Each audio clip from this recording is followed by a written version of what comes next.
We're at the Clinton County offices in Plattsburgh, and I haven't been in this room for a long time with Bob Hines. How are you, my friend? Nice to see you guys. Great, Both great of to see you. Yeah. You know, of course, people who are viewing this program don't know unless they saw the date on the screen. This is the 22nd of November, 2013, and of course, when we walked in the room, we recapitulated on the events of, on this date in 1963, when JFK was shot, ultimately assassinated, and died. There had been a couple of assassinations in our country before that, but, you know, we were of a mind, call it naivete or whatever it was in those days, that this couldn't happen. Right. And yet it did, and we're all shocked and saddened, and the various social media and the public media were broadcasting all morning on radio and television. Where were you when this event happened? And that seems to be typical. And you know, being as old as I am, I can recall where I was when FDR died. The reaction from my family and my parents, and, you know, being in school when certain announcements were made and so on. So that's the way we started this day, on kind of a somber note. And You know, it's still 50 years from now. Still, I get goosebumps when I And it think w- and about it it. will It really be. tears up a little bit. It will be. it's So one those of us who were in the media at the time had to try to remain relatively sober on the air when we read the announcement. And as I mentioned to my friends this morning, I did the first time. You're supposed to be professional. But Cronkite Well, didn't make it the no. second time through, No. and neither did Gordy Little. So those But were anyway, those were they're sad good, moments. yeah. We the longer we live, the more of these powerful, if you want to use that phrase, that word, moments happen. And it seems like once a week, Bob. Well, I know, it's becoming all too common now. I mean, the media got together, I think, for the first time, and everybody in the country was tuned in. Yeah. Radio, television, whatever, it was just, everybody was locked into it, which we didn't really have an event like that before where we were, I mean, FDR died, but it wasn't, you know, it wasn't instantaneously. It wasn't the same. No. It wasn't the Because same. You knew he was sick and all of that, but I mean, it's, Yeah. anyway. So anyway, here we are in 2013 to talk about Bob Hines and the airport. I started to list the things I know about Bob Hines, and I ran out of paper after page 7. The man is involved in everything. You're one of my great heroes in life. He's only a year or two younger than I am, and he still does the Ironman. When's the next one? The next one is, I'm going to do 3 next year. You Got 3. I want to get back to Kona. I age up, so I want to get to Boros. You are nutsy, so. cuckoo, I Robert. know, but it's a goal thing that I'm looking. First time I've ever really been excited about aging up. I mean, I'm turning 75 and I love it. You know, my wife and I commiserate, if you will, every morning about how good we feel to be this age and up and at 'em. And you need to keep active. I mean, keep active mentally and physically. That's the way I think you keep moving forward. Were you always active as a kid? Were you an Yeah. athlete as a young kid? Yeah. Never stopped? No, I kept going. Kept doing It things. wasn't as bad as enjoying pulling teeth? Ha ha ha! But the man has done everything. You're a world traveler, mountain climber, but you just love to do this exercise thing. It's hard to remember how much you love it after you're about on the third leg sometimes. Well, we get to an old story on Ironman and what you go through mentally. Oh, you know. lordy, lordy. But anyway, you've done it, and you're glad, and you're going to continue to do I'm it. 22. I've done 22 of them. Isn't that I'm still wonderful? plugging. Yeah, it's kind of fun. It's wonderful. I've met a lot of nice people, traveled a lot of parts of the world. It's been a great experience. Never a marathon, though?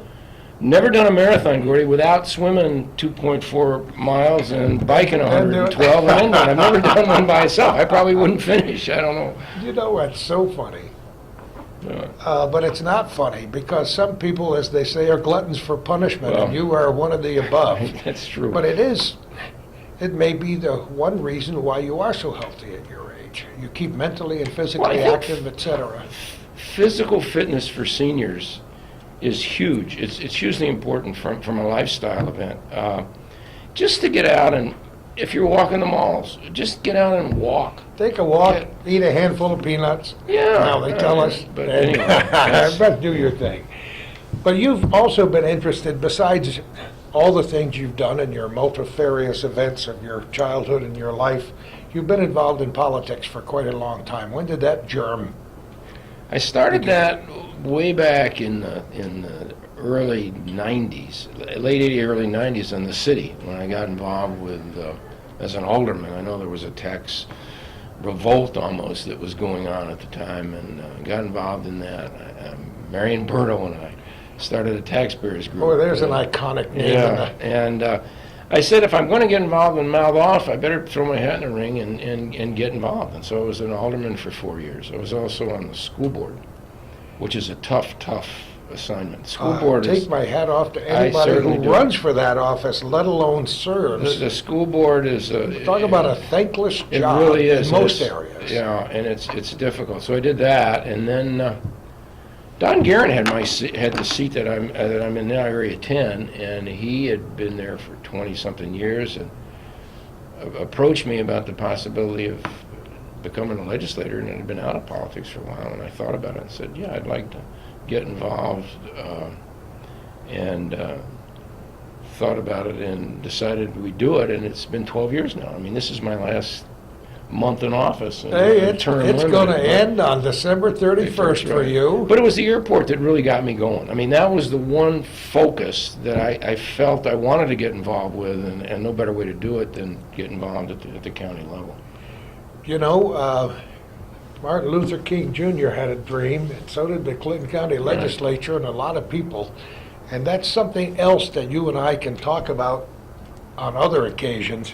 That is the closure of Plattsburgh Air Force Base. This was, you know, I carried that torch for a long time. I know where I was when that was announced. Oh, I can remember so Brokaw showing the picture of the KC-135 in Plattsburgh. That was... People don't realize, I guess, that people, especially who haven't lived in this area in a while, what an important thing that was in our community for a long, long time. That was a presence. Now they're talking about jet planes going, planes going over to the National Guard in Vermont. People are complaining about noise overhead. When we had 135s and B-52s and B-47s and planes flying overhead all the time, and I felt like jumping up and saluting every time one flew overhead. And we went on many junkets with the Air Force. But when it closed, we said, oh my goodness, what next? And thank goodness for PIDC and PARC and people like Bob Hines and others who were directly and indirectly involved in the reuse of this base, to the point where we are one of the poster children for reuse in America. I mean, every now and again somebody will come up to me and tell me about their duty in Loring, about how we fought against BRAC to stay alive against Loring and won the first time around, and how shocked we were the second time. All that to preface the massive and wonderful changes that have occurred on and off the base and associated with it, and our hats off to all the people who've worked on that behalf. But then you and I got together with Calvin. Calvin and his cameras were out there when they started breaking ground for this new airport. And, you know, the old Clinton County Airport was right up the road from where I live, so I watched it for a long, long time. I flew in and out of it many, many times on all the small airlines that we had here. And I have to tell our viewers, if they're watching this topic for the first time, that there were a lot of naysayers when people talked about moving the airport over to the former base and calling it Plattsburgh International Airport. And I know some very bright people with whom I didn't have knockdown, drag-out discussions, but there was some powerful disagreement as to how successful this would be. Oh, there's no question about that, Gordy. When we first of all, Park wanted to do it, but Park didn't have the financial ability to work with a flight line, i.e. MAPS money, that we would be able to get, we thought, if we applied for it. Sarah Rowden had a great quote. It was a leap of faith. I mean, I use that quote all the time when we sat there. And it was. Because we didn't have an airline, really. I mean, we had 2,000 employments for the year at Clinton County. 2,000. Yeah. Now we're looking at 150,000 and beyond. But We didn't know looking that. at 300 and some Yeah, thousand we and didn't beyond know if that you and I then. live long And enough. It took some real courage, but this legislative body voted 10-0 to do it.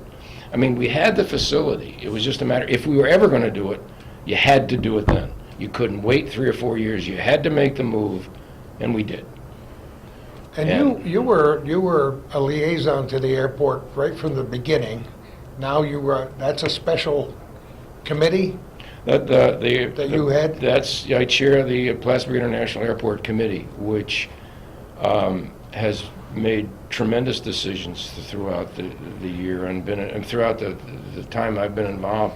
Not just me, it's the whole group. I mean, I might be out there, but you can talk all day about Jimmy Langley and what he did. He doesn't like to admit it, what he did in Washington. He's a humble guy, but I'd love to have him on my team. We with the MAPS program, which is some people know, some don't, is money that is given to bases that closed, funded by the federal government, and we were able to we've gotten over $40 million.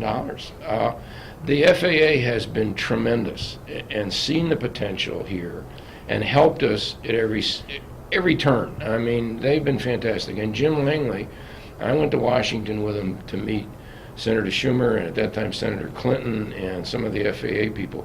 He's amazing. And we've been extremely fortunate to be able to have had that pot of money to build the first terminal. We don't have that pot of money to build this one, and we'll get into how we're going to fund this and why we're going with what we're doing with a larger terminal expansion, in a few minutes. But it's been an interesting scenario going through this from day one, and we, as Gary Douglas likes to say, onward and upward, and the chamber was really supportive of us, And still and is. that helped. It still is in many respects, Yeah. Well, we are in this community a force to be reckoned with at that Plattsburgh International Airport. It pleases me to watch it grow, but like anything else, there are growing pains. Sure, there sure are. You only Yeah. can go so far, and the original projections were not for enplanements down the road several decades of over 300,000 people a year. No, it was interesting. As I said, the last year at Plattsburgh, the old airport, Clinton County Airport, we had 2,000 enplanements. We were all excited because if you can get to 10,000 enplanements, you get an entitlement of $1 million from the FAA. Oh, yeah. And it was like, can we get to 10,000? Are we going to be able to get to 10,000? And, there were bumps along the way, but what's happened is, and Gary Douglas and the Chamber and we have marketed this as Montreal's airport in the U.S. And the model became unbelievably successful. So successful that when we built the original terminal, we thought we were going to be there for 20 years. I mean, we thought with the engineering firms and everything else, that terminal would last at least 20 years. We can expand on that and move forward. Well, Guess what? little did we know how successful we were going to be. And Almost immediately. I mean, that's true. Almost immediately we got to a point where we knew at certain stages that terminal was not large enough. I mean, we had 300 people in there at one time. And it was Been people there, done lined up that. outside the door. Oh, yeah. So it didn't take us long to realize we have to do something to fix this. So what you end up doing is you do a study and you present it to the FAA as to where you think you're going to be projected growth all the way to 2040. Now, that's a difficult thing to do in any line of business, but when you think about the airline industry and the ups and downs they've had and the mergers and everything that's gone on, how do you project that? So the FAA does a study, and they came back and felt in the forecast we would be in the low end. But the low end is over 300,000, Yeah. which I think is a realistic figure if we can ever get there. It's like looking at the 10,000 before. Can we get to 300,000? And I think there's ways we can, and we can talk about that later. But so the forecast came back that they projected $300,000, and then we got into the money stream as to how they would help fund this. Right off the bat, this legislative group decided when we expand, and we got pictures here to show what the expansion will look like, We were not going to the taxpayers. We were not going to go to the people in Clinton County and have them foot the bill for this terminal. We weren't going to get MAPS money, so we had to figure out it's going to be strictly on user fees, on employment fees that we get as people get on and off the aircraft. You get about $4 a person, on parking revenues, and then monies that we get from different pots of money that come from the FAA and New York airports and that type of thing. And I've got a couple of slides that'll show how we plan to fund this, but it is not on the backs of the taxpayers in this community. It seems to me, and I'm one of those optimists that like to think that the glass is half full and tomorrow will be an even better day than today. You try to move forward, onward and upward, as Right. Gary would say, but there have been setbacks along yeah. the way, and there have been people who said, no, you better not try that right now. But if you didn't try it in the beginning, we wouldn't have an airport. If you didn't say, okay, let's move forward, what is this, $54.9 million expansion that we're planning now? Correct. That might start in the spring. The actual starting date for the phase one, the civil phase, which is the parking, is actually going on now. Oh, yeah, we're seeing all the digging They're going to be happening. shutting that down. That'll start again in April or next year. We hope to be out to bid on the terminal expansion itself by April or May, and then start up the end of 2014 through 2015, and maybe have the terminal completed into 2015, but starting 2016. So many unknowns. Oh, yeah, there Along are. But, I mean, the planning that's what people have to understand. We didn't just say, okay, we're going to have a terminal and we're going to expand it. There's been a meeting after meeting after meeting with McFarland Johnson, which is our new engineering firm, as to how we were going to do this, what we were going to do, how is it going to get done. We'll go through some of that, but it's been an ongoing mission of ours to get it done. And we're now seeing, it starting to get done. You talk about ups and downs. One of the first airline we had in here lasted for about 4 months, and then they were out of business. I'm Those laughing, guys- but it's not No, funny. the real hit was Direct Air that came in here and offered. And it's interesting how you can't as an airport manager, or you can't tell an airline they can't come here. If they're here, you can't say goodbye. You really can't do that. I always told people Direct Air was too good to be true. I mean, there were cheap flights, but it got to a point where they weren't paying their gas Their bills. fuel bill, Their fuel yeah. bills went out, and it wasn't just Plattsburgh. It was all over the East Coast. Oh, how well I know. And it was sad because there were so many locals that got hit on that. That was a nightmare. And people That year from was a Canada, and we had to get over that. And they're still in the process of suing Direct Air, but that's over with, and we've actually moved forward and are way ahead of the projections that we had with Direct Air. So that was one of the issues. That's why I say the airline industry.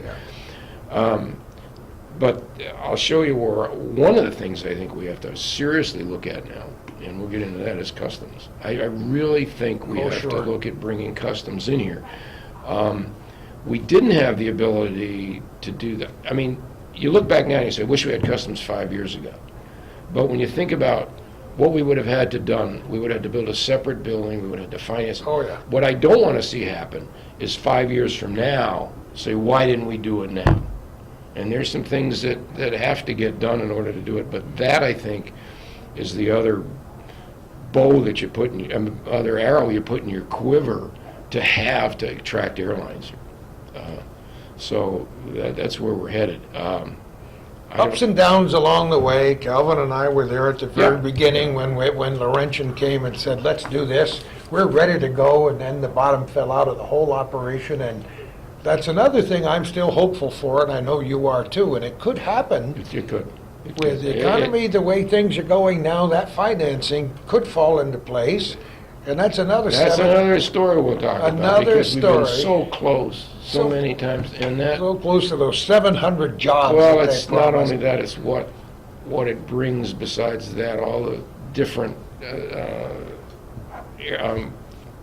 industries that Yeah. can come in that piggyback that, like Bombardier, and some of the things that But that's not dead yet. I mean, I know No, it's not dead. I'm yet. just reading some more about it today, and all the hopeful messages that people are So bringing. we'll see. That's another show if that happens. That's huge. It's for the another North opening and County. Yeah, another show. Right. So you've got a whole presentation Yeah. that we've decided to include as let's- part of this program. Right. Let's get into Okay. it, and so our viewers can get an idea, what is the future of the Time Plattsburgh International I Airport? don't know how I keep this going. Well, we talked so long, Robert, that the computer went to sleep, and we had to bring in experts from all over the nation and the world to get it going again. I think he's got his hand on the pulse of the world I right think now. we can start. So talk about it. What we can do is we'll go through this, we'll come back, and when you have questions, Sure. this just is the front page, and then we're gonna get into introduction, and we'll see how this goes. What I wanna do is, before we do this, I wanna go through, you want me to turn that light out? Can you see that okay? That's good. This is the new facility that's going to be 3 times the size of the facility I we want to have put the now. clock on it. I don't care what you say. It's going to be, we have 32,000 square feet now. We're going to be going to 115,000 square feet in the new terminal building. We tried to keep as much as we could some of the same design structures that we had in the past. There's some things you can't do that we thought we could do with the old facility. The other thing you have to remember as we're doing this is a functional airport. It's not like we're just building a terminal building from scratch the way we did the first time. We've got people coming in and out of here. We got flights coming in and out of here. We've got TSA functioning in here. So to try and build that as you're functioning as an airport is a tricky scenario. That's like, we just did a program at the hospital for a new Correct. progressive care unit. They got stuff to do while they're building Right, around and the stuff. Same thing here, This on a makes different it, scale. this makes it, and this is just a close-up of they're gonna be able to get buses in there.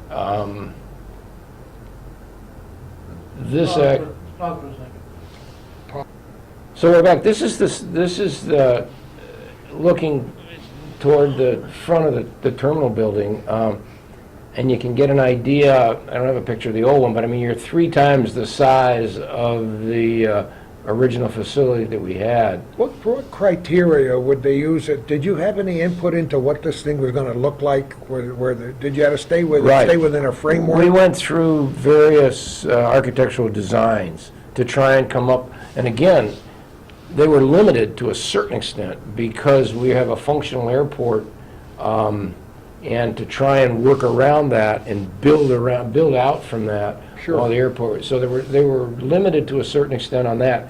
You'll see how we've changed the pattern on the inside, which we should have been smarter at the beginning and done, but we didn't.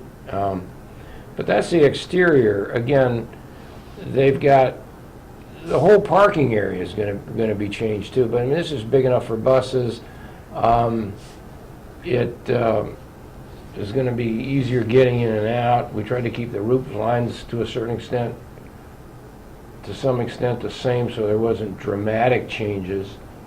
Interesting thing when you build airports now, though, there's blast walls built into the terminal structure itself since 9/11.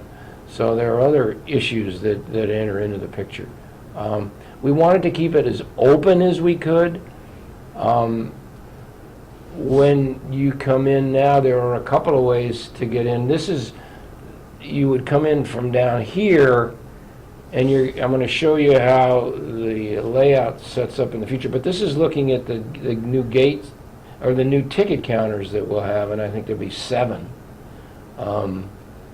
Where now we have 3, so we're increasing that by 7 and this is the concourse. If you remember in the facility now, you go up the stairs, and there's a pretty window.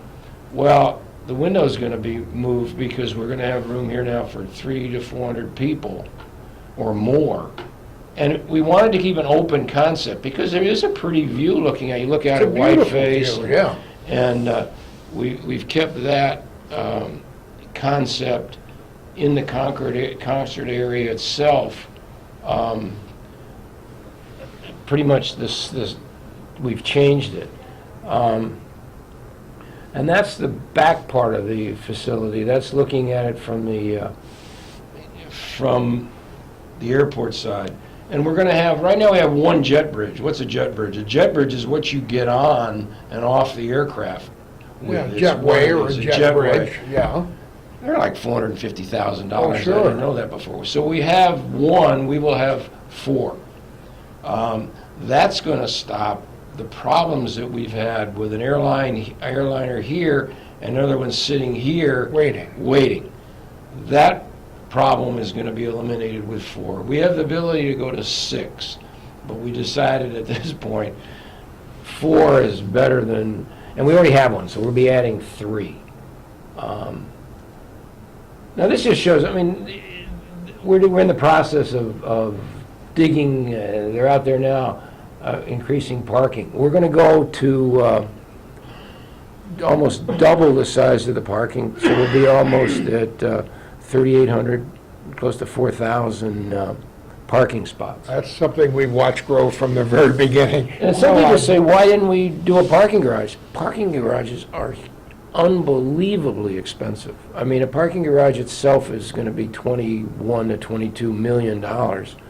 Plus, we have the land to do it. I mean, it's not like our friends across the lake that don't have the ability to expand Right, because they right. don't have the land. So we're going to have 4,000. This starts now. This should be starting again, the one concept for the civil concept, the parking next year, and that'll be completed by next year. The terminal itself, bids go out in April or May, and we'll be starting on that 2014, 2015, either functionally the whole new terminal up into 2015, early 2016. That's just more parking. So we were presented with the ideas, and the ideas that the federal government came up with for a low forecast. We had to make some decisions. We had to decide, and what was interesting, to bring the terminal now just up to speed, just so it could handle 115,000 to 150, because we're looking 2013 at close to 150,000 enplanements. To get that terminal up to that was going to cost us about $42 million. And if we're going to spend $42 million just to get it up to speed now with no thoughts of future growth, it didn't make a lot of sense. This breaks down a little bit about what the cost factors are. The design phase, $4.8 million, that's the cost to design the terminal, the parking, the whole scenario. That we have funding for. We got different models to get that funded, but we have that money in place. In fact, we had to wait on, we wanted to try and get the asphalt binders and all that down, but we had a grant out there we were trying to get, and if you start beforehand, you can't get it. So we had to wait. That's why we were a little bit behind on that portion. Phase one construction, that's the parking scenario itself. That's going to cost us $7 million. That's $7 million. The phase two construction is $42 million. That's the cost factors for the larger airport, for the larger facility. Which, when you thought about it, which I just said was $40 million was going to be just to keep it the way it is. We're talking about 300,000 enplanements at 42 million, with a total design and construction cost of about $54 million. Now, again, that is going to be funded by funds that we have or will be getting. It is not going to be funded by taxpayer money. There are a lot of different pots that you get money from. This PFCs that we're talking about, that's the cost. When you get on an airplane, there's a certain amount, $4 for enplanement fees that we get. The airport that you land at, that's what you get. And we've we're assuming that the employment funds in 2015, there's a certain portion that are going to be allocated to terminal expansion. Parking revenues. The parking revenues, we have a figure at 21.5 million. Now, what you're going to find is right now we're out there at, was it 5 and 7? We'll be going in 2015 to $8 a day. That's still cheaper than competing airports, if you want to use that term.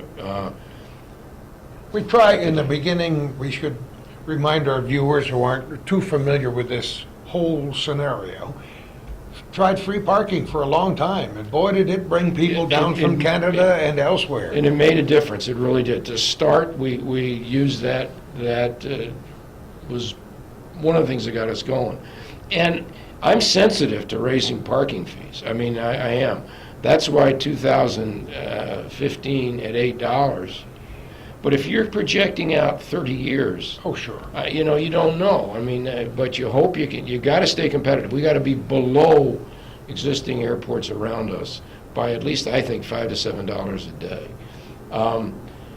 When you think about it now, we also use this money, the parking revenue, and some of this money to fund what we do at the airport now. I mean, forget terminal expansion. You've got an airport out there you've got to run. The way it works out now, everything above $5 goes to fund the expense of the airport itself. That's what we have right now. And we have money now above $5 that we're actually putting into the terminal expansion project. When it goes to $8 a day, somebody's going to have to figure out where the balance is going to be. $4 a day that we're going to use for funding, and the rest is going to the terminal expansion. But they have it figured out. The financial aspect of this is huge. We get different, this is part of that was the $1 million a year you get. We actually get more than that because it was $1 million years for the first 10,000 employments. Now we're over that. So I think we get $1.2 million. Some of that's going in there. There's discretionary money that we get various grants for. That's included in that. So there's different pots of money that come that we've been very fortunate to continue to get. We plan to continue to get. There's certainly no reason why we won't. That enabled us to use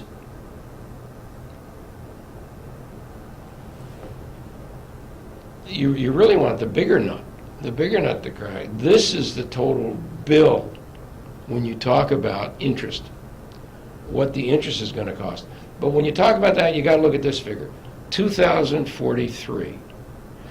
That's how far out it is. I don't want people to have nervous breakdowns thinking, good gosh, how are we going to do this? This goes out a ways. I mean, it's it's almost another half a century out. And that's the way we're projecting this. We will be going in, as I said, in 2015, $8 a day. But again, the total is 74 million, but it's a long way off. We're fortunate in the bond industries that we're going at now. The way the economy's going, the bonds are cheap. Yeah. And if you're going to do it, you better do it now while you're paying very little for bonds. So this gets into the bond range and what the actual interest rates will be for that. Actual employments through 2012, 150,000 employments. Now remember that figure because this is an interesting concept. What this shows you is the different forecasts that we had. For example, let's start at the bottom. Let's assume we have no growth. We stay at 150,000 employments through 2043, which I think is really unrealistic. You utilize the funds, you would have to go at that point to $12 a day, but you could still fund the initial model of 54 million, remember, I'm not talking about interest. You could still fund it with the same employments we have now. That's no growth. You still could do it, and that's what convinced Mark Damon and some of the others to say, we're almost 1,000% sure in Indians you're going to continue to see this. At the same time, you will end up with a surplus of 6.5 million based on the way the models project with parking and the revenue side. you would end up with a $6.5 million surplus. That's a telling figure. We think by 2020, the FAA thinks we'll at least be at 225,000 employments. That means you keep the parking at $8 a day, and you end up with a $10.6 million surplus that can be used for wherever you want to use it for over a period of time. What the FAA thinks and what we think will happen, we will eventually get by 2030, if the projections stay the way they are, at about 300,000 employments. That's the goal we're shooting for. That keeps you at $8 a day, and you end up, believe it or not, with a $23 million surplus. So this slide, once we got into the financial end of it, and we realized, because people said, why are you going to the high end? Why are you going to triple the size when you could probably maybe get away doubling the size? It's because of this. It's because of this figure that shows us financially how we can do it, the larger scenario, and still have a $6.5 million surplus. Now, I don't know if that makes total sense to you all. If there's any questions you have on that, I will say again, funding model is service debt with no impact to tax base. So nobody in Clinton County is going to be paying, well, if they use the airport, they will, but nobody in Clinton County will be paying tax dollars for that scenario. Now, what I want to do is I showed you the outside. Let's go back and look at how we're going to get around this facility, because this is totally different.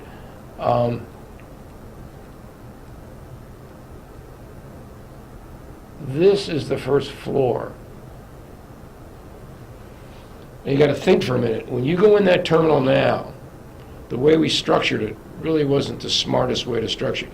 You walk in now and boom, you're faced right with a TSA line. Right. You have the baggage on the left, and you have the ticket counters on the right. Right. But there's a mass of bodies in the center. What we're going to do is we're going to start when you come in.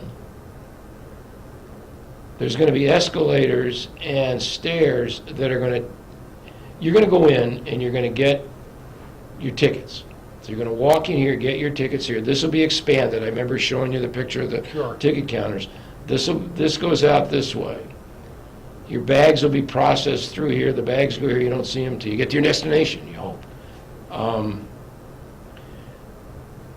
When you come out and pick up your bags, there'll be 2 carousels here at least. On the bottom floor, you'll get your bags and you'll leave. But we're going to a second floor model. Most of the action is going to be once you get your ticket, you come here, you go up the escalators, and you go to the second level. Now, there's one thing I want to talk about here, because the future, in my opinion, of where we're going to get is FIS, the customs scenario. The customs scenario is down here. This is where customs would be, and I think it's imperative that we figure a way to finance the customs model. It's not cheap. We now have a facility that doesn't have, it's got the roof on it and it's got the walls on it. It doesn't have customs in it yet, because that's another $6.5 million. We're going to know within a month or two. There was a presentation, if you remember, the governor was in Lake Placid 2 days ago, I think, talking about funding economic Funded money like crazy up there. Yeah, well, one of the projects that we presented was the $6.5 million for customs at this facility. Aha. And that's, the reviews look pretty good. We don't know that for sure. But that would enable us to bring customs in and set up customs fairly quickly. The other problem with the customs scenario is until you're a port of entry, it's a fee-for-service scenario. You have to pay the customs employees that are here. To become a port of entry, you have to have at least 15,000 employments. These are international employments, whether it's going to the Virgin Islands or whatever. You have to have 15,000 employments for 4 years. 4 years. So we're going to have to fund, if we do this, and nobody knows quite what the figures are, a portion of money to pay for the customs people to be here. But when you say that to Gary, Douglas, and people, we've already seen, and we've had airlines approach us, but we don't have the customs facility here. They seem to think that's going to happen fairly quickly. Because we've already seen. I can't mention airline names. I mean, I wish I could, but I can't. I mean, I almost try to did. squeeze it out of I know, here, but I Robert. can't. But that sounds horrible, but it's doable. Yeah. Especially if you get the 6.5 million grant. And as I said earlier, you got to think about this in the future. And that, I think, is one of the real driving forces to keep this facility going. So this is customs down here. Again, you come in, you're going to go upstairs on escalators. We don't have an escalator now. We have elevators. So there'll be escalators and elevators, and you go to the second floor. And you come through the second floor, and these are the TSA lines. We'll have 3 TSA lines that will enable people to get processed a lot faster. If you remember, originally we had 1. We now have 2, which has helped, but we will have 3. So this is all connected. You walk through here, and this is the concourse area where you will wait for your flights. The jet bridges are all in here. We will have 1 jet bridge designated for customs, because what the planes would do is come in here. There's a separate stairwell. They go down to the customs area on the first floor, get processed out, and then their baggage is shipped from the customs area out to the baggage area. So we've got that programmed already into this. But this is much, much larger square footage-wise than what we have now. That, I think, is going to make it much easier, so people aren't going to be standing on their heads. Because when you get, especially these flights that we have now to Las Vegas, where there's 250 people on an aircraft, if you have one of those in and you have an Allegiant flight going to Florida with 120, you're already up to 350, 400 people in the terminal building. So that's the other cue we're doing. But the big thing is, it's going to make traffic flow much, much easier for people to get in and out and around the terminal building itself. I think that pretty much shows where we're going.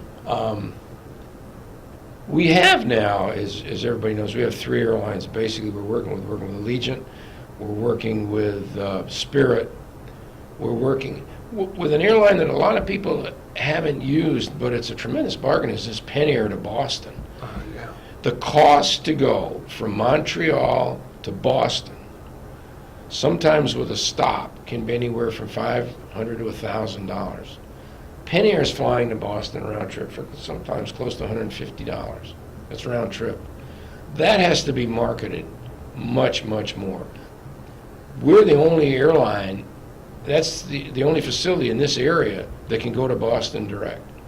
And you can actually take Penn Air, and I've done it, to go to Colorado to Boston, and then leave on an aircraft and go to Denver. And it's cheaper than going across the lake, paying for ferry, paying for parking, and you get there faster. It's pretty incredible. That's a success story that really needs to be marketed more. They have to get into it. In the future, what are we looking at? I want to see us get into New York. I mean, a lot of people, either New York or Philadelphia. And again, the big thing is increased international flights. I think that has to happen. They're knocking on the door. We just haven't had the ability to do it. But I look at that, Gordy, and I think about 2007, and I think about when you guys first were out there breaking ground, and I'm thinking, my gosh, in 5 years, look what's happened. I mean, this can be, and it is now, but it can be in the future, a real economic driver for not Plattsburgh, not just eastern Quebec, or it can be for Vermont, it can be for Franklin and Essex County. It's been an exciting time, and there's a lot more excitement going to happen, in my opinion, in the future. And I'm just happy that the legislative body found the time and the energy to say, let's move forward with this, and cooperate with our FAA partners and the AO partners in New York, which has made this a success, as you mentioned. And let's continue to build on that. And the future's really bright. I mean, onward and upward is a great slogan to use. It really is, and you know, I like to plow the naysayers under, because, as I said before, in the very beginning, before the ground was broken, I talked to people who had been some of the movers and shakers in this area for a long time, who said this airport cannot go. We got to stay where we are with the Clinton County Airport. You'll never get up to 10,000, 15,000 employments. So if we had to have a hue and cry from now into the future, that would be for our local viewers, and we have many viewers thanks to the internet around the world. Be patient. Give us a chance to do this. Look at how much growth there's been since the very beginning, since we lamented the close of Plattsburgh Air Force Base way back in 1997. And think of what's happening. Think of what's happening in the future. You'll be able to come to Plattsburgh and fly anywhere. You won't have to go across the lake. You won't have to drive to Burlington. You won't have to drive to Boston or New Hampshire or some other place to get a plane. You'll do it right here.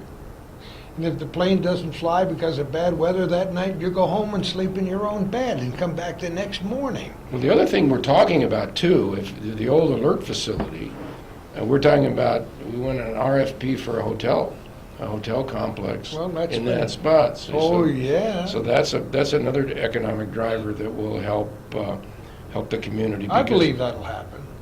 I think that will happen. It's just a matter of, I mean, I haven't seen the RFPs back yet. They just went out a couple of weeks ago, but there were definitely people interested in doing that. That whole area out there, you know, is moving. It's moving forward.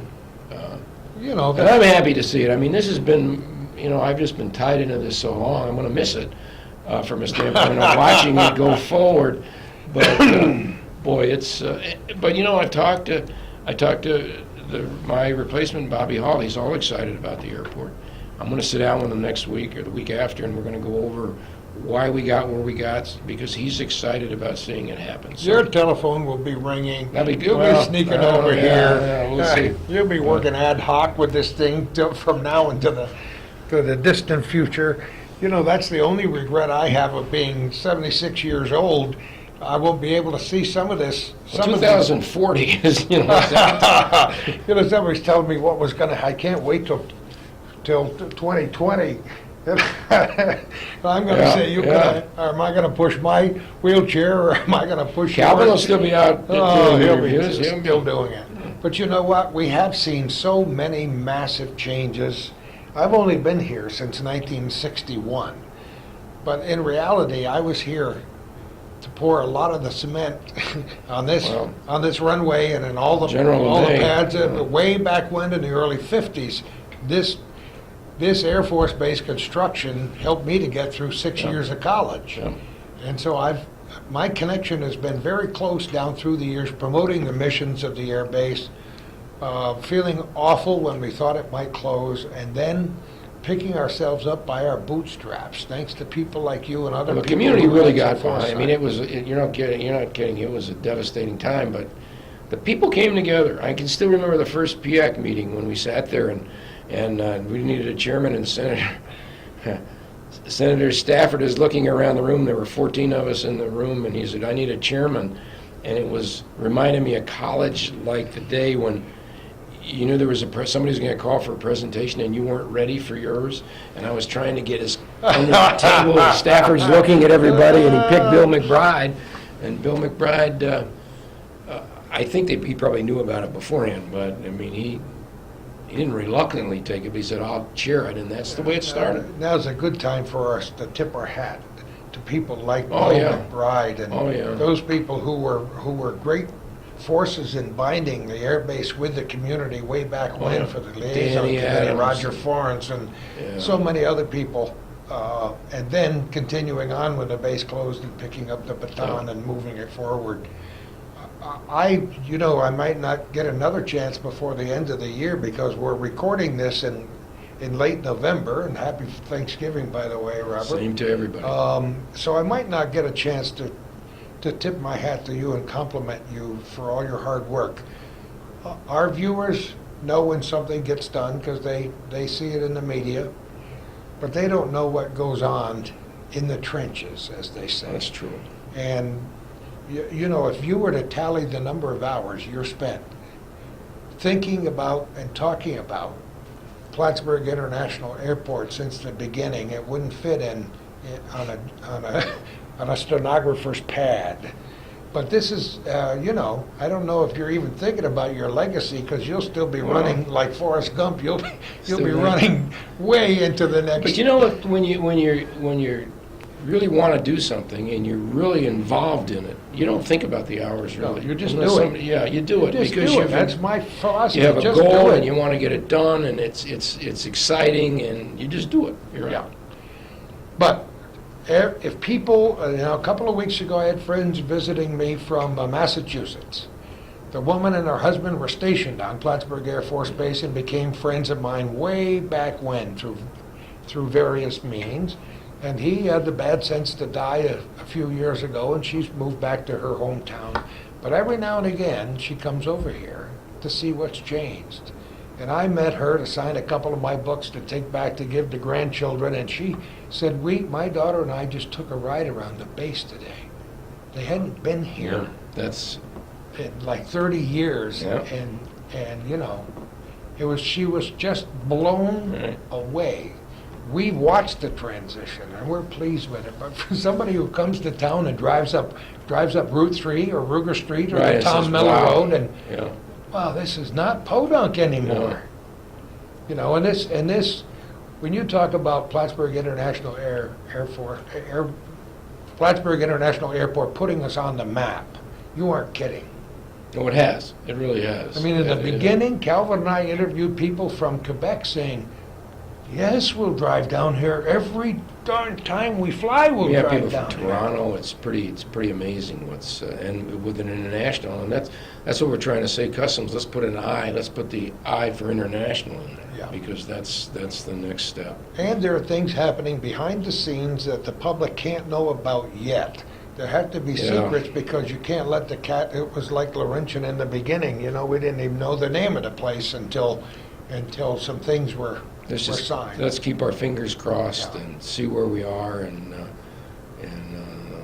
that'll just put another huge economic driver into this area.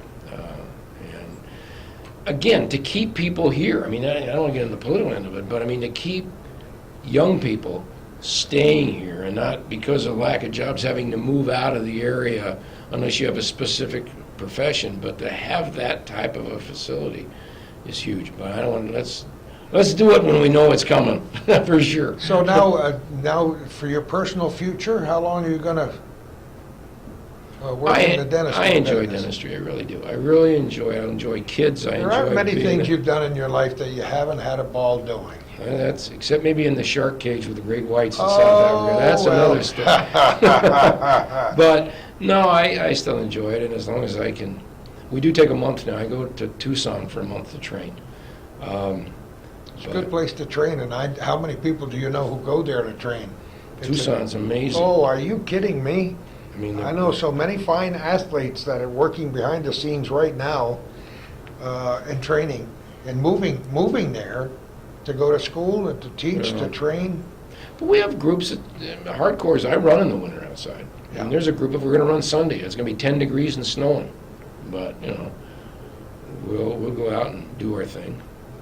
This is a great place to live. I mean, I'm not knocking, the month It of is a March. great place to Month of March gets a little old, but it's, there's so much going on here. We could talk about the Strand, I mean, you can go on and on with what's happening. Yeah, we thank some of the people posthumously who've left us, and other people who are still around and retired in other fields who were in government back then, who were on the Clinton County Legislature. You mentioned Don Garrett, I don't see Don very often, but I saw him at our harvest dinner a couple of weeks ago in Morrisonville and said hello, and we don't forget. Sam Trombley. And was there Sam, the 27 man, years. are Sam you was- kidding me? If he hadn't been term limited, he'd be here forever. Oh, I mean, no. he really had a handle on his people. He knew his people, and they knew him. And for those people who are watching this on the internet somewhere and they wonder, what the heck are they talking about? We're in Clinton County. We're in the northeast corner of New York State. We were almost forgotten for a long time, but people like Bob Hines and those people whom we've just mentioned have been pounding on tables from here to Albany to Washington, D.C. and elsewhere saying, hey, we're somebody.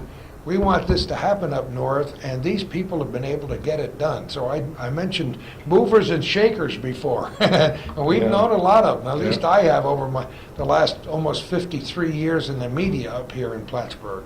And yes, we are proud to be a part of this North Right. Country. Calvin's been holding that camera since in the early 1980s, recording thousands and thousands of events and ball games and so on. And I've been doing programs like this. And the virtue of that is being able to tell the whole story. Correct. When I can sit here for an hour, we can explain where we're coming from in something more than a 20-second Right. sound or video bite. So, Robert, I want to thank you for all the years you've put into promoting this North Country, doing what you do, and still getting out there and running through the fields and over the Well, hills. And Gordy, I think, but it goes both ways. I thank both you and Calvin. I remember Calvin doing soccer games when my son was playing, and people would go and he was doing basketball, and it's great for the community to see the kids out there. They're doing it. So you two are icons too, and promoting the North Country, and which is great. I mean, it really is, and I really, It's good really for everybody. appreciate what both of you all do. it's good for everybody. I enjoy it. Calvin enjoys it, and I know you will. And I know you won't be rocking the chair. Try not to. After December 31st. You'll be busy Yes, sir. on the periphery or right in the fray, as they say, one Very way or good. the other. Thanks again, Robert, for Yeah. everything you do. I always thank our viewers before we finish each program for your comments and for your suggestions. Never a day passes when I don't meet somebody in a grocery store or somewhere that says thank you for what you're doing, just like you did. It's something that we thoroughly enjoy, but Calvin, somebody has to have this dream that you had about the airport. Calvin had it way back when, and look how far it's come. Hometown cable since 1983 or so, since he's been doing these programs. We're on the internet, hometowncablenetwork.com and plattsburgh.com. The sites are being revamped as we speak. They'll be easier to surf around. Things will be in special categories, so you'll be able to watch this program called Our Little Corner with a flick of a button and pick your favorite ball game soccer game from your kids' Way back games when. way back when and so on. So thanks for all of that, but thanks especially to our viewers who think enough about what Calvin and I do on Hometown Cable to sit right down now at this point in your life and write a generous check to support this program. That's the only way we can survive, and send it to Calvin Castine, Hometown Cable, 1477 Ridge Road in Champlain, New York, and we thank you for that. And who knows where we're going to be next time for Our Little